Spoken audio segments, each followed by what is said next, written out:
Prvá myšlienka opravy nášho Hendrichovského kaštieľa vznikla v roku 2015.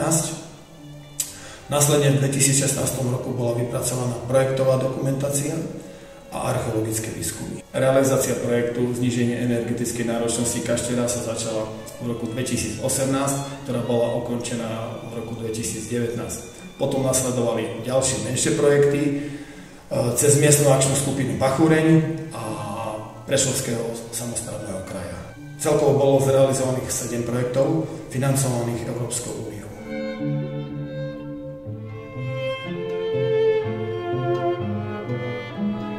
Obec Hendrichovce je členom miestnej akčnej skupiny Pachúreň od roku 2009. Od roku 2009 boli v obci zrealizované viaceré projekty, ktoré prispeli na zveľadenie, skrášlenie našej malej obce. Celková rekonštrukcia tohto kaštieľa bola veľmi náročná, pretože pozostáva z viacerých projektov. Pri začatí búracích prác, aby sme ho dostali do pôvodného stavu, sa narušila statika tohto kaštieľa. Takže nachádzame sa v hlavnej sale, ktorý vznikol počas výstavby najväčších problém.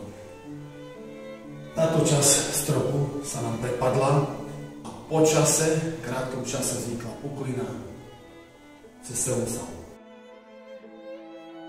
Následne sa nám tento východný múr, obvodový múr, posunul o nejakých 10 cm a narušila sa celá statika. Tento prechod, táto časť nám vlastne slúžia statické zosilnenie kaštieľa. Tým pádom nám vznikli práce naviac, ktoré nám predĺžili realizáciu opravy nášho kaštieľa.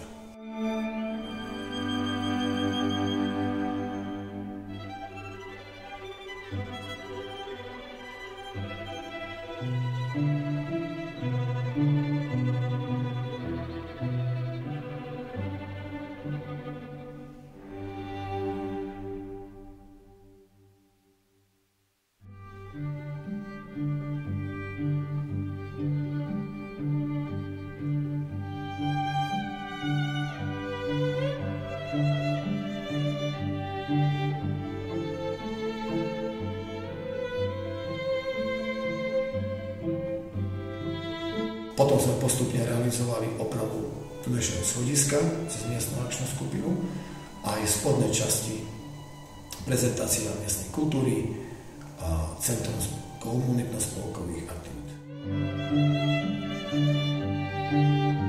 Celá realizácia týchto ďalších menších projektov trvala do roku 2022 až do dnešnej podoby.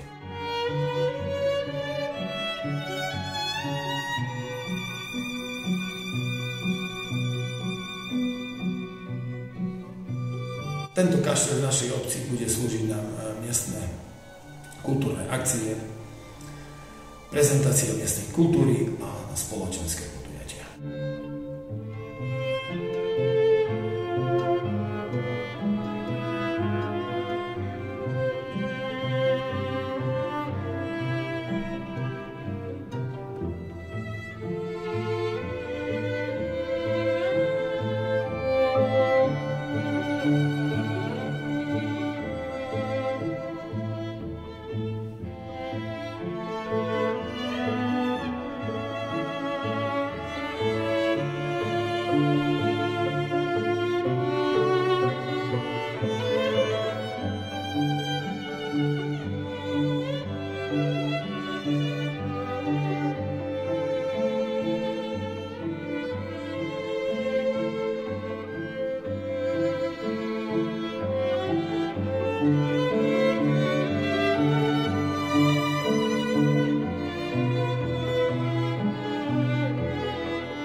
Na malým obciam tunajšia miestna akčná skupina Bachoreň veľmi pomohla pri realizácii projektov Európskej únie.